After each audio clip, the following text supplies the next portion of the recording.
Hey, what's up guys and welcome back to Anime King 2, and today I'm going to be giving you part 10 of What If Naruto Was Banished from Konoha and Made Them Regret It. Remember to get this one to 100 likes as usual, share this to all of your friends in your social media platform, and also guys, don't forget to go ahead and check out the brand new episode of What If Naruto Was a Prodigy from the Senju, Uchiha, and Uzumaki clan, and enjoy that guys. And remember, for new, yes I indeed have 4 channels, which I post What If on every single day. Link will be in the description, so go ahead, check it out, and yeah, enjoy. And also remember to turn on the bell notification to see exactly when I post guys. So yeah, without further ado or wasting more time, what do you say we jump right into this brand new episode? Begin now guys.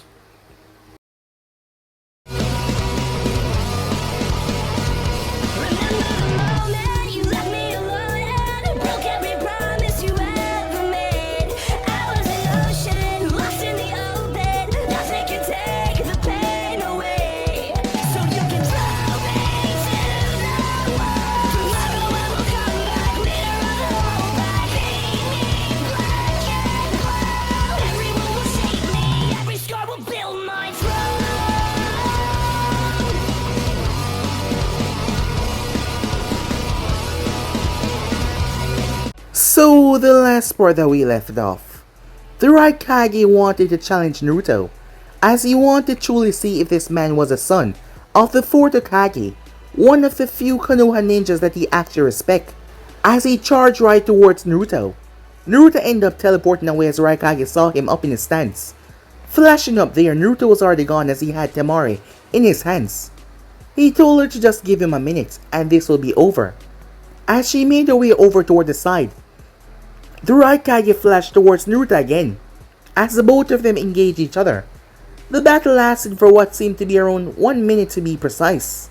Naruto had sent the Raikage sailing into the wall. However, the man pulled himself out like nothing just happened. His rather powerful, durable body was rather strong, and it had shown, as Naruto seemed to be fine as well though. As they figured that they should end this after all. If the both of them were to push themselves too much, they might end up causing too much damage to the place, and they still had the tuning exams to do. So the both of them ended their match right here and now, the Raikage making his way back up to the stadium. As he had no doubt about it, that boy was indeed the son of Minato Namikaze himself. With that said and done, it wasn't too long after that Naruto started to announce the matches once again. As the audience was shocked when they saw Naruto completely change the terrain when a ninja from the Land of Water asked for a water source, seeing that it would be hard for them to fight here, and everyone wanted to see the shinobis fight at their maximum, so Naruto used a Rasengan, then used a water technique. The ninjas were shocked as they witnessed all of that. It turns out that Jiraiya indeed knew about what was going on, as the other Jonin senseis looked towards in surprise. Sakura on the other hand thought that everything was gonna change now and Naruto was gonna return. She didn't have the slightest clue. The matches down below went off until the thing finally came to an end. With that said and done, it was finally time for them to pack it up. As Gaara called out to Naruto, after Naruto got Temari home, he came back, making his way up there. As Naruto greeted each of the Kages, Tsunade grabbed him and pulled him into a bone-crushing hug, as she's really truly missed him. As Naruto invited her to his house, so they could catch up. Jiraiya wanted to say something, but Tsunade sent him a glare for him to be quiet as he tried to speak to Naruto, but Naruto didn't even look his way. It was like he didn't even exist. With that, he took Tsunade and flashed away back towards his house. Arriving there, she saw where he lived. As they got to talk, she was rather apologetic for everything, even though it was not her fault and it was out of her hand. As Naruto told her that he understand, and he really just missed her. She was one of the few people in Konoha that he actually cared about nowadays. As they sat down and talked, the both of them ended up falling asleep right there on the couch as Temari had came down to see them. When they woke up, they started to talk once again, as the talks involved with all of the accounts that Minato had owned, that Hiraishin had made sure to keep out of the hands of the council, as they were stored away in the Land of Fire. There was also several businesses that Minato owned within Konoha, So there was a lot. However, in order to get them, Naruto would have to return back to Konoha, as Temari told him that she would be by his side no matter what. Tsunade was glad to see that Naruto was in a relationship with someone that he loved and adored, as that made her happy. While that was going on, Sasuke Uchiha was fuming, as Sasuke felt worthless. Time and time again, the dope had managed to embarrass him. It seems like it doesn't matter what he does, the dope was still ahead of him even after all these years, and Sasuke was beyond furious. He needed power as his hand reached up towards his neck, and he knew how to get it. He would sacrifice anything in order to gain the power that he seeks.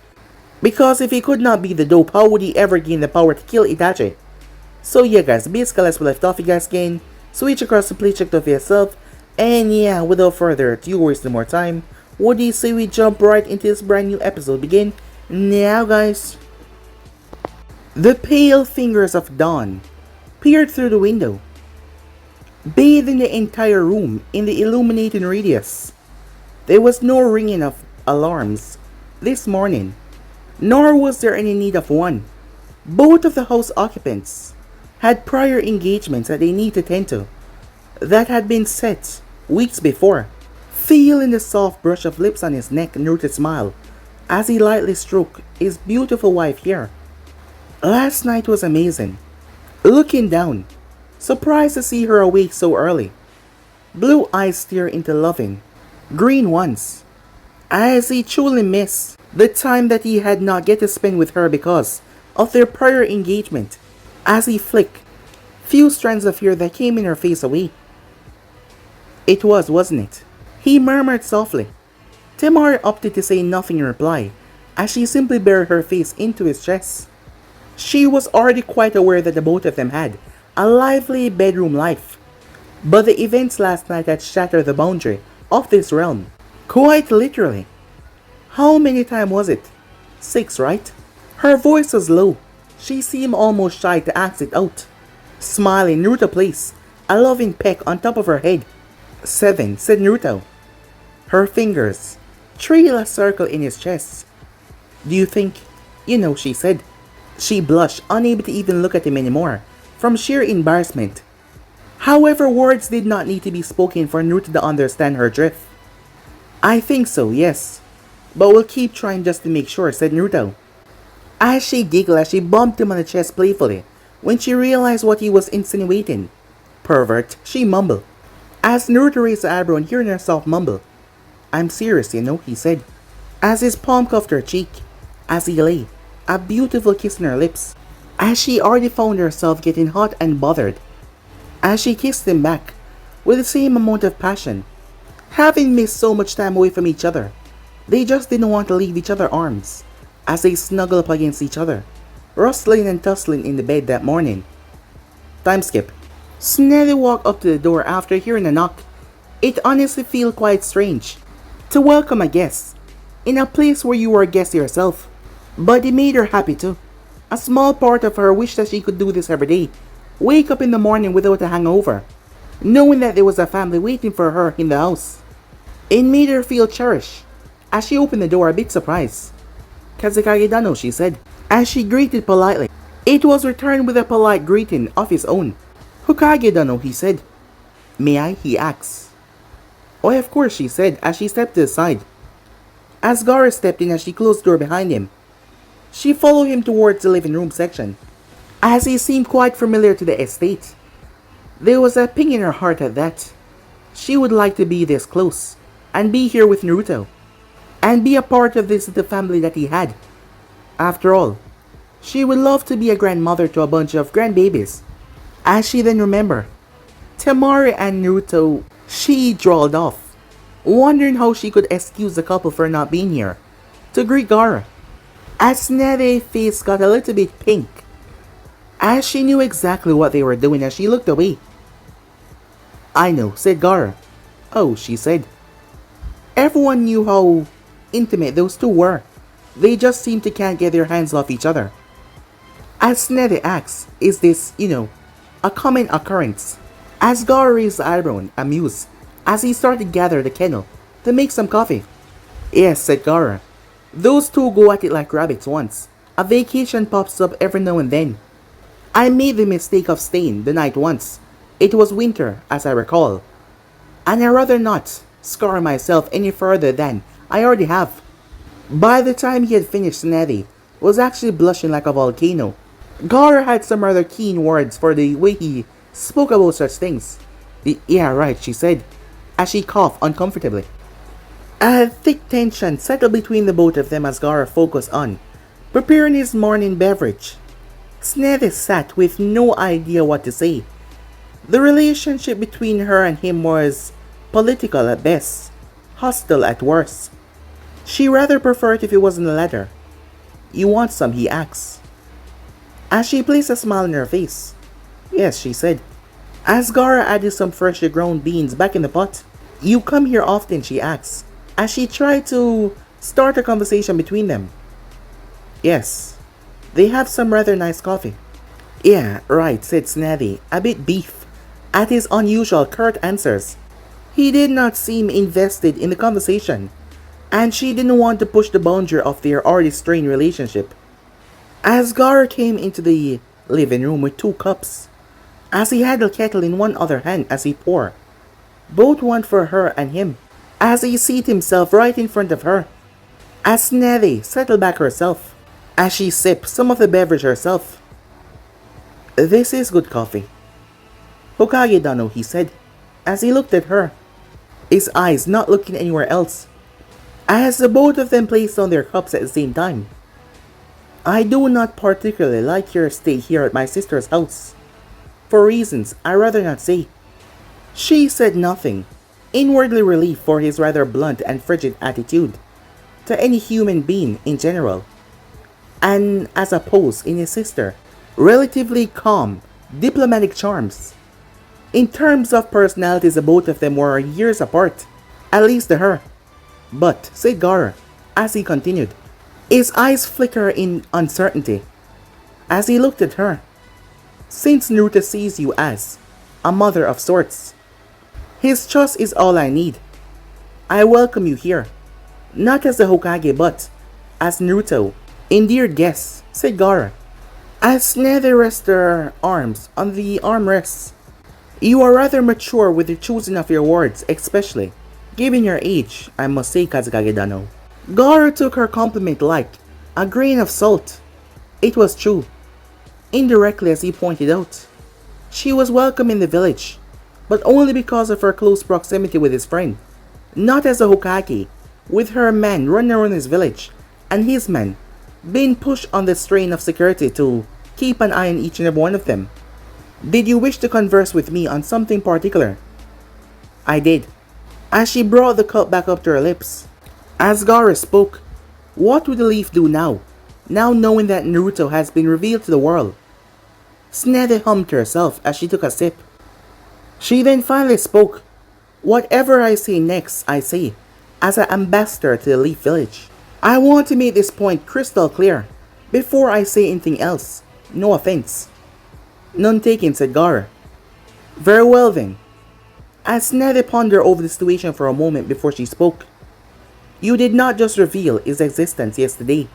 Rather, you reveal his heritage to the world. The names Namikaze and Uzumaki, in general, hold some weight in the eyes of the world, especially those who know of their histories very well. As Gaara frowned, I do not understand, he said. She laughed shamelessly as she shook her head. I would be rather surprised if you did. The Uzumakis were wiped off by the joint efforts of Kiri, Kumo, and the Hidden Stone. Minato and Mikaze wiped off legions of Kumo and Hidden Stone ninjas during the Third Great Shinobi War. Now, most might not be aware of this for various reasons, but the Tishikage did not surrender to the Third to end the war. As Gaara was confused, he did not know anything about that. Onoki laid his arms down to Minato Namikaze, not the present Hokage, when he saw the corpse of thousands of his best ninjas lying down in front of his own eyes. For the second time, the Hidden Stone has never faced such humiliation before then, and with the fourth Hokage demise, they thought it would never come to pass ever again. My predecessor was rather indulgent when it came to Naruto heritage, as you can see. Because for said reason, knowing the history that his father has. Because even I was not aware of his true identity. Before yesterday, if that is anything to say to you. As Gaara sat there absorbing all of that. These events were never documented for him to read on. These were only things that veterans were there to witness and be able to see themselves. Even in such deep musing, Gaara had to wonder, how much did Naruto know? Knowing him, possibly a lot. I swear, he does these things to annoy me, Gaara muttered to himself. As Naruto looked at him, but he waved it off. What does this have to do with the present? Gaara asks. With his father's name, his mother royal blood, and the amount of influence his presence alone holds within the hidden leaf. There is not a chance in hell that the council won't try everything they have to get their claws on him, one way or another. As Gaara narrowed his gaze, he was banished from the hidden leaf and placed from execution on the first sight. How could they demand his return? Gaara said. That is where you're wrong, Gaara. Gaara looked at her confused. Whatever do you mean? He was exiled, not banished. The leaf regarded him as a threat that was too vulnerable to be left alone back then. But see now the fourth Hokage seal still holds strong. As Gaara's eyes widen, as he clenches fists, he will no longer be perceived as a threat, therefore enabling the leaf to call for his return. As Naruto nodded, this was the primary reason why Gaara hated this position. With a passion, that and the accursed paperwork. But this came first. Political maneuvers, backstabbing, bastards, mute betrayals. He would rather crush his enemies with his sand than dive his head into these backstabbing betrayals all day. As he ran a hand down his face, I swear, that idiot is more trouble than he's worth, Gaara said, making Snidey laugh. Despite knowing the problem that was about to arise, it was good to laugh. Time skip. What happened to you? A voice spoke up. Enough. I'm not telling you again, another voice said. Where did that old stubborn buffoon, I know for a long time, has gone? How could you act so mellow in front of that bastard? Kurosaki calmed down, huffing. The granddaughter of Tishikage, Onoki, backed down. As Onoki pinched his nose. I was not acting mellow for anyone, he said. That was just how the situation demanded for me to act. This is why I keep on telling you that you are nowhere near ready to be a jonin, young lady, Onoki said in frustration. She rolled her pink eyes. Then please do enlighten me as to what you were doing being so touchy-feely with that bastard Namikaze. Or have you forgotten? What followed was something that no one in the room expected. Slap. Kurosaki went quiet as she held her cheek in shock after just being slapped by Onoki. The man seemed furious as she stepped back from the gaze in his eyes. I have forgotten nothing, he said. As he reached and catched her shoulders in such a tight grip, it made her wince. Her eyes became misty, not from the pain but from the deep rage that emanated deep within her heart. As Onoki's eyes softened as he looked at her. Kurosaki, look at me, he said. She did not, as she looked away, biting her lip. As he was forced to make her look at him with his hands as he wiped her unshed tears away with his thumb. As his mind went back into a nostalgic feeling. You are so much like your mother, he whispered. Her mother was the same. His comment made her will waver a bit. However, she did not cry. It was unbecoming for a Kunoichi to cry. Naruto Namikaze is not off the leaf. You must remember that. She looked at him with such rage. Kitsuki, her father, had the feeling to restrain her, in case she lashed out at Onoki. As the man continued, what happened back then was done by Minato Namikaze, not his son. But, no buts, Onoki said, cutting her off. Even then, in the middle of his mass slaughter, he was acting like any shinobi of their village would have. As much as I loathe the very existence of that man, Onoki said, bad memories coming back into his mind. I respect his loyalty as well. Her eyes went wide, disbelief all over her face. Her grandfather said that. As Onoki continued, He gave up his off chance of his own life to ensure that his village will survive from a certain calamity. He sacrificed his life and his whole family that night. His son was made a vessel for the mightiest demon. The same way that you load him his village, load him as well. She remembered how they treated their own Jinjuliki, and she could not deny the steel that it had to be one. But he did that all for the hidden leaf. Take that headband away from him, and there would have never been a yellow flash. Your grudge should not stay with the Namikaze. It should stay with the leaf.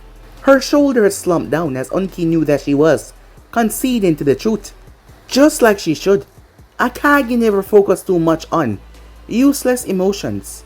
The welfare of your village and the shinobis always come first. She had to learn this if she ever wanted to inherit his seat in the coming future like he hoped she would. An alliance with the man that has inherited that infamous potential will double our military might, may even increase it exponentially. You must look at it rationally, child. Everything. There is everything here to gain and nothing to lose. It seems like Onoki sapped all the negative emotion away from her. Fine, she said, releasing a sigh. Time skip, envisioning things, was something humans did by birth.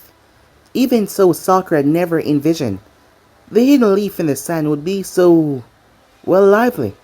Walking through the shopping district, everyone was covered in lineal clothing to shade themselves from the scorching heat. The business was on full throttle. Prices were sky high due to the heavy number of foreign guests exchanging currency with them. The stands were filled with so many items that she never thought would be here in a place like this. Fruits, cut vegetables, cold drinks, restaurants of all shapes and sizes, you name it, and it was here. She had been rather flabbergasted to see the last person that she expected on her doorstep, waking her up for an early morning walk. "What's the matter with you, Kakashi-sensei?" she said. I smiled and he ruffled her hair playfully. She slapped his hand away as she fixed it up once again. The morning seemed rather wonderful for a walk. Don't you agree? Yes, it did, but he still did not answer her question. But why? Feeling a small nudge in her feet, Sakura looked down to see a ball as it hit her sandal. Sure enough, a moment later, numerous kids came running from the corner. As she picked said ball up and tossed it up and down, "Here you go," she said. However, before she could hand the ball back to the kids, someone appeared. "What are you doing here, Haruka?" As a small girl that was known as Haruka turned, as she was in the middle of the children. "I'm playing," she said. Her chipper tone made smile break out all around the street. It was then that Kakashi noticed the glares that were being sent towards the two of them. "Let's go, Haruka." The man took her arm and started to lead her away. "But my ball," she cried out. The man turned towards Sakura, who was still holding on to the ball. It was like the ball had turned into a piece of garbage. As he turned his head back to the girl with a warm smile, "Don't worry, I'll buy you a new one. That one is dirty now." His comment shook Sakura to the core. His implication was not lost to her in the slightest. She had never been on the receiving end of such a venomous comment before. Every adult back home usually adored her due to her appearance, heavy respect and influence. As soon as the man said that, it seemed like someone pulled an imaginary trigger of sorts. As the kids had moved away from them and the people were looking at them in disdain, nothing was physical or even verbal, but their side glances were not lost on the two. "Kakashi-sensei," Sakura whispered. "Yeah," he said with a nod.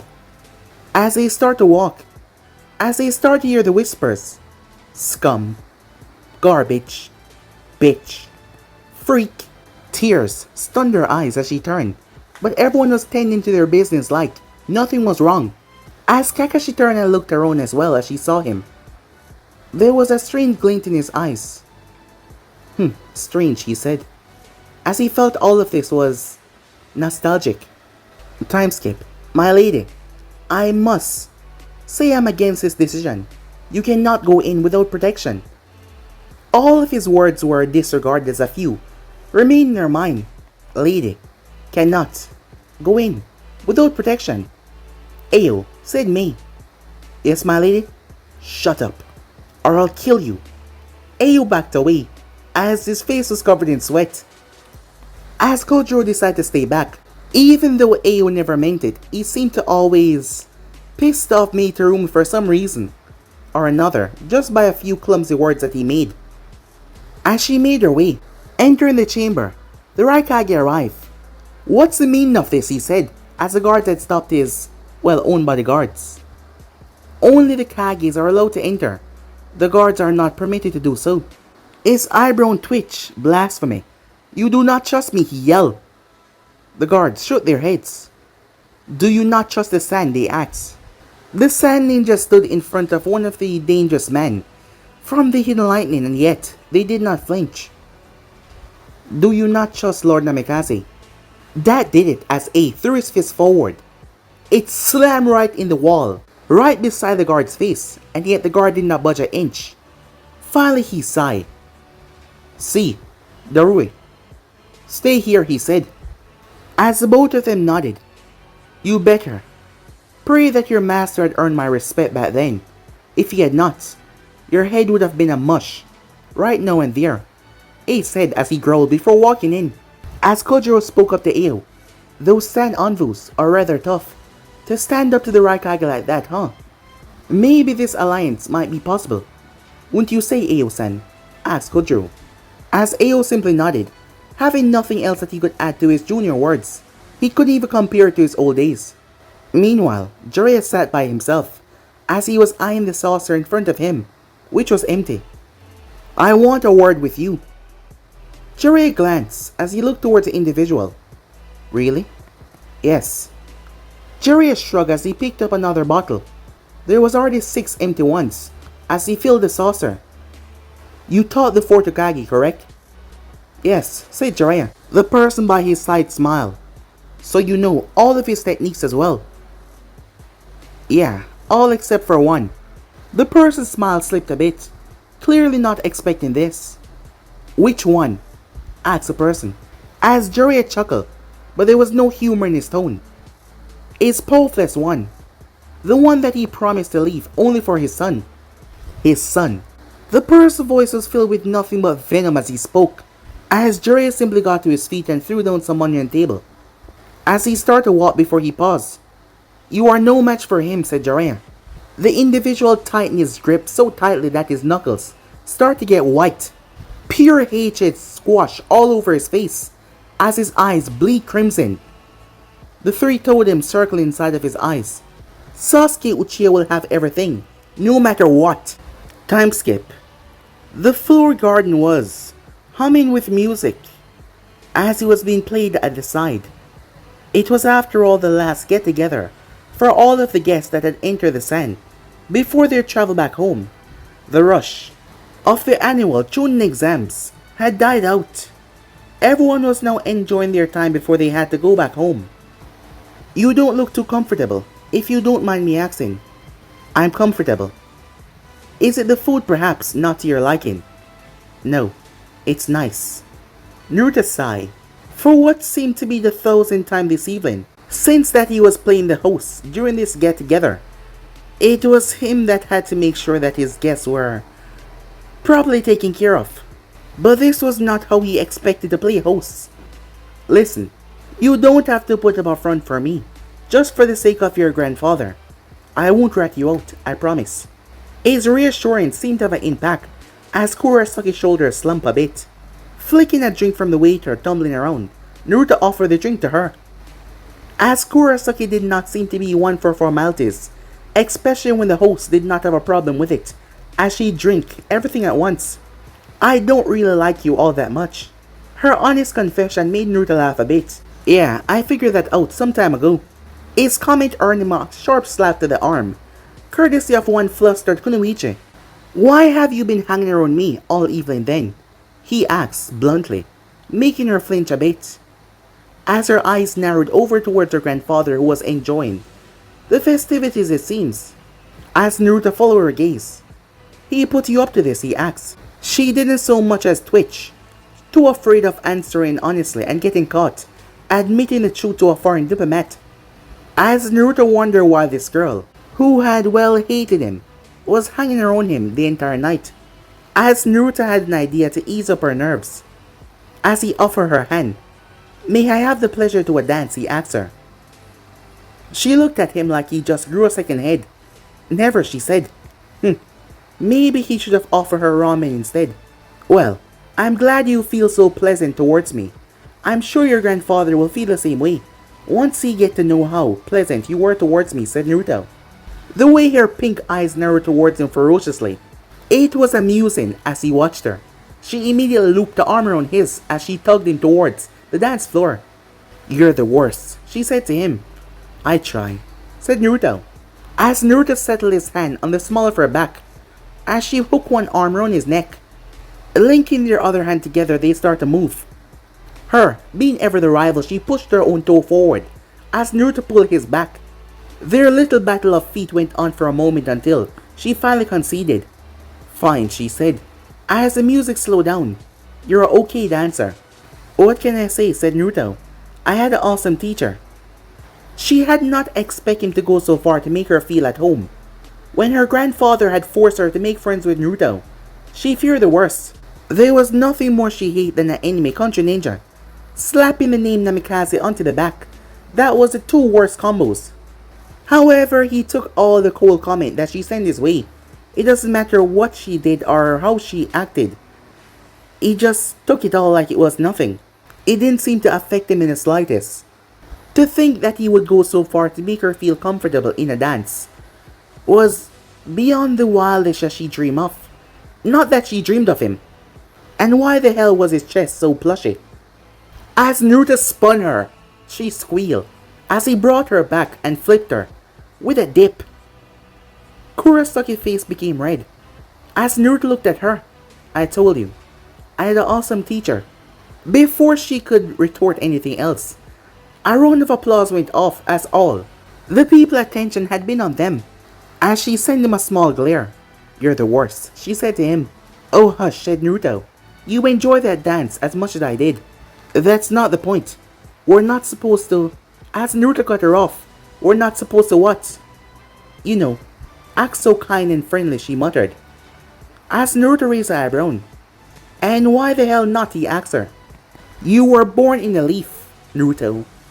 And now you're living in the sand. And I'm from the hidden stone that despises the both of them." As Naruto cut her off.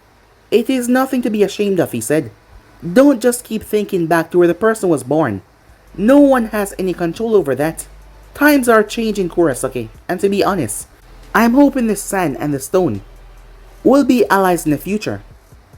That was shocking, as she was clearly caught off guard. Allies? As she became flustered, as Naruto looked towards her in amusement. "I'm sorry. What?" she said to him. Naruto took a step forward as she took one back, out of sheer instincts. Its aura was something that she hardly encountered before. One of pure power and such confidence, just radiating from him. There wasn't any chakra or killer intent, and yet she already felt dominated by his presence, something that she would never admit.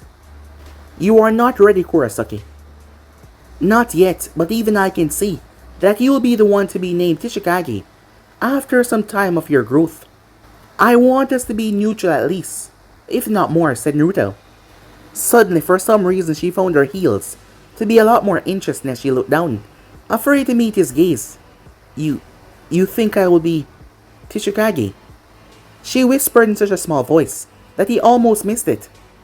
As he rested two hands on her shoulder, forcing her to look up at him.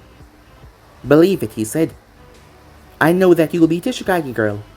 A fine one at that." As Naruto gave her one of his trademark grins, she found her cheeks turning red. If she were to be honest, she was doubting her own position to be Tishikage after seeing the display in the exam with him and the Raikage.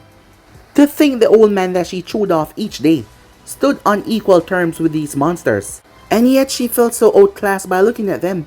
But here she was, being told that she would be a perfect candidate by none other than Naruto Namikaze, the man who had the guts to go against the Raikage without an ounce of fear, the man that she hated and dare say respected and idolized from the bottom of her heart. "Friends," she said. as she pushed her hand out. I would like that. As Naruto took it and shook it firmly. I'm glad, he said, happy to turn one adversary into a friendship that he could rely on in the future. But this wasn't right. There wasn't anything solid to reaffirm the solidarity between this new bond. It then struck him as he rummaged into his back pouch, taking his small hand in her own. Her hand instantly curled up into a fist. It's alright, said Naruto, as her hand gently opened as he placed the kunai in her palm. Let's seal it with this, he said. As she knew this, of course, as she looked at it. It was a 3-pronged kunai. What is this, she said, as she was faking ignorance. This is my treasure, said Naruto. A kunai with a Shiki formula on it. It only worked one way though, said Naruto, seeing her confused face. He elaborated, meaning that it only works when someone on the other end pumps some chakra into it. You don't have to worry about me infiltrating your village or something. It's a fail-safe of sorts. If you find yourself in trouble that you cannot escape, just ring me up by sending your chakra into this, and I'll be there in a flash, said Naruto, as there was fear and hesitation in her eyes. This was something that she had to decide for herself, something that would change the very definition of allies in the future for them. How many times has she heard those cursed words? After all, it was a popular saying in her village. The third great shinobi war left a scar on many of her peoples, and there was a saying to it. If you saw the flash, your neck had a slash. This saying had been ingrained in her mind ever since the early days of her childhood. It was that saying that had taken 1,000 lives in a minute, including her mother after all. Everyone knew them within the stone. These kunai knives were hated back home. But to think that this knife will become a friendship offering one day, she had to admit life had a sadistic sense of humor. My village can decipher this, you know, she said softly as she brushed her hand over the weapon. I can even call you into a trap and assassinate you with this, she said to him, unsure what to think of the offer. Why was he placing such faith in her? Well then, you're very welcome to try, Princess of the Hidden Stone, said Naruto. His tone was cocky, mocking almost, but instead of scowling or saying something rather filled with hate, she smirked as she flicked her skirt to the side, exposing the slit that was there. As she showed the holster that she had, that was wrapped around her leg with a kunai on it. She removed said kunai and put it in the trash next to her, as she placed Naruto kunai right in that holster. I won't tell anyone about this. I promise your secret is safe with me, she whispered as she fixed her gown back in place. But why would you go so far for me? Aren't we supposed to be enemies? Naruto rubbed the back of his head. Well, why stay enemies when we can be friends? As he shrugged his shoulders until an Anbu came beside him and whispered something in his ear. Naruto nodded. I'm afraid we're gonna have to cut this short, he said. I will talk to you soon, friend, he said, as he made his way off. Friends, huh? She thought to herself. It has a nice ring to it. Seeing him walk through the crowd, she let her gaze linger on him for a moment. Were his shoulders always that broad, she wondered to herself. As her head tilted aside, she wondered if she was sick. Her cheeks felt hot, like she had just spit out some lava or something for one of her techniques. Maybe the desert heat was finally getting to her. Yeah, that must be it. Time skip. Lifeless. Wrinkled eyes looked down into the saucer.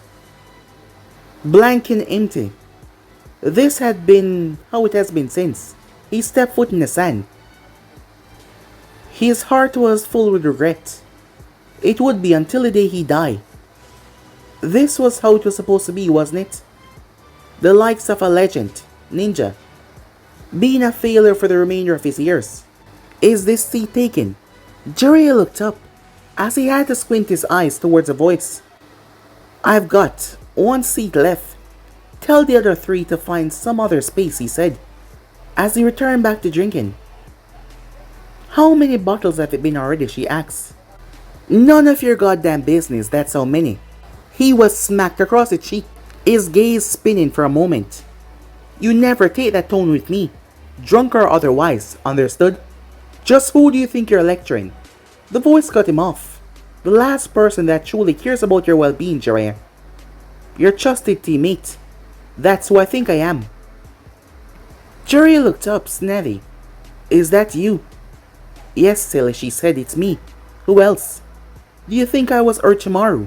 Perhaps. He was drunker than she thought.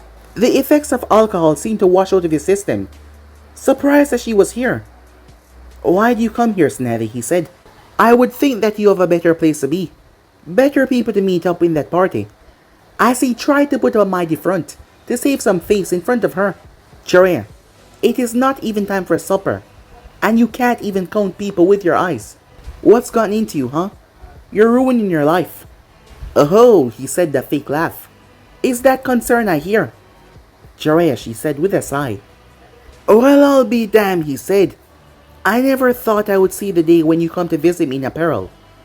The legendary Kunoichi Tsunade Senju. I must admit, I'm honored. As he stumbled in a bow. It was at that moment the waiter made his presence known. Sir, your bottle.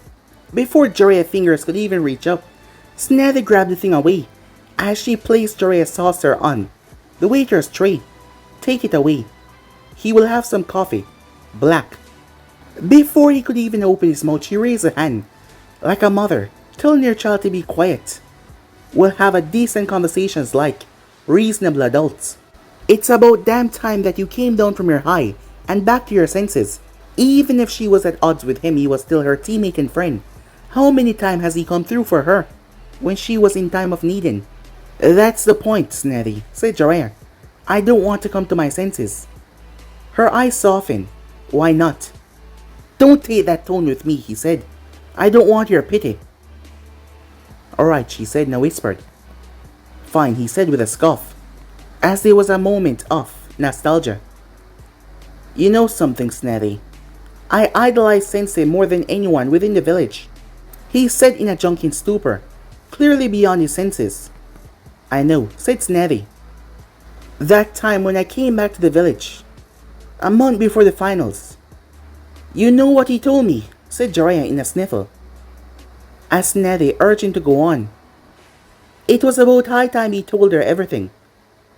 Everything that he's been running away from for so long. He told me that Naruto has more potential than he's seen in Orochimaru, Minato, and even Itachi. He then went on to tell me that he would have taken Naruto on as his apprentice if he was not the Hokage. You should have seen how he looked at the boy, Snazzy.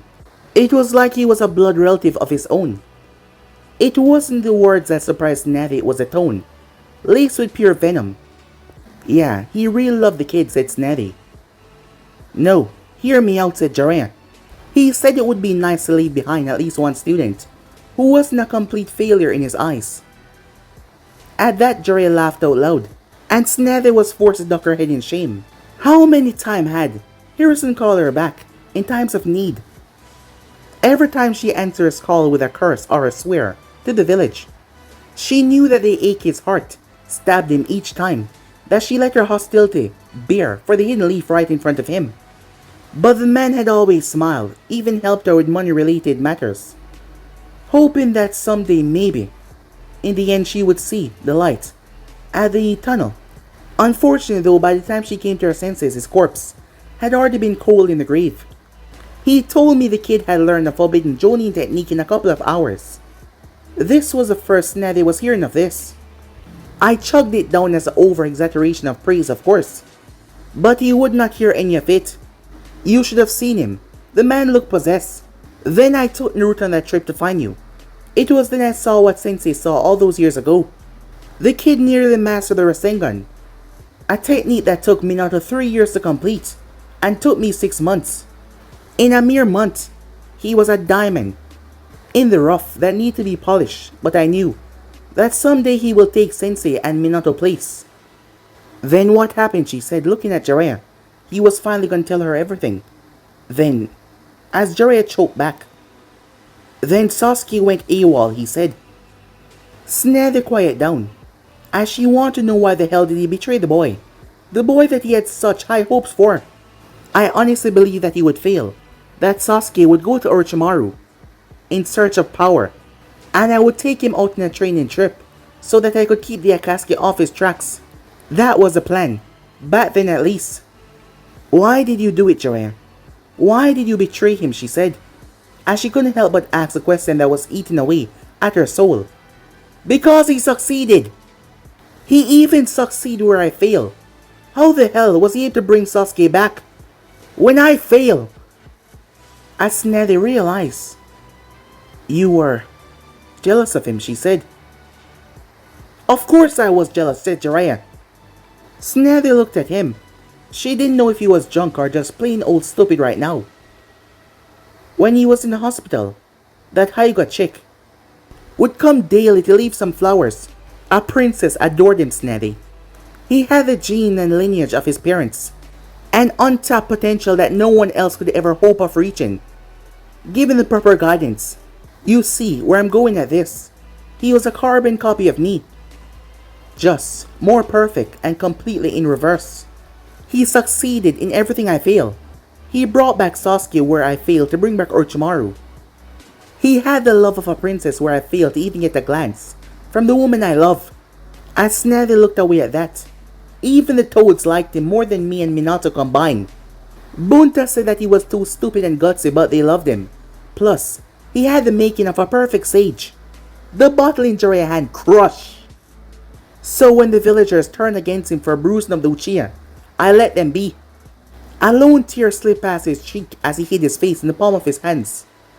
God knows, I wanted to help him, but something dark bubbled up inside of my chest, and I just wanted him to take it. I wanted him to feel the burden of my failures, the loneliness of a friend betrayal, and the path of solitude that I endure on my travels. So I sided with the villagers instead of him, and cut off his contact with the toads, told him that he was a traitor to the village, and got his contract completely annulled. I took away everything from him, and I left him with nothing. Tsunade herself was openly crying now. To think that she had a part in making Jiraiya fall so far was utterly painful and agonizing at the same time. She honestly didn't have the words right now. I am the true demon, aren't I, Tsunade? Jiraiya, she opened her mouth, but the words, they wouldn't come. Minato and Kushina left me in charge of their legacy, their baby. Sarutobi-sensei entrusted me with the care of nurturing and protecting one of the soldiers and training the Jinchuriki.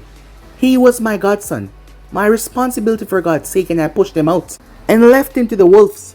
As he slammed his fist on the table, Tsunade finally found her words to speak up. Why didn't you say something sooner, she asked. What was I to say, he said bitterly. And who was I to tell? You could have told me. Both of them paused. Tsunade did not say that. Jiraiya did not say that either. None of them did. The both of them turned their head as they saw Temari. Of all the people, how much of that did you hear? But guys, be and subscribe right here. If you want to see the next part, and do like, subscribe, comment down below, and turn on that bell notification to stay posted. Remember, share to all of your friends in your social media platform. And also guys, don't forget to stay in tune for the rest of what is coming your way.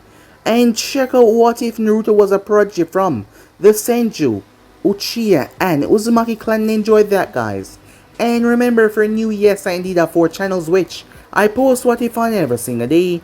Yes, you heard that correctly, every single day for you guys to enjoy. So go ahead and smash that red subscribe button and become a part of the Making family. And thank you for all of your help and your support. Remember to comment down below and tell me if you're new so I can welcome you personally guys. And also turn on the bell notification to see exactly when I post. So without further ado, what do you say we jump right into this brand new episode? Begin now guys.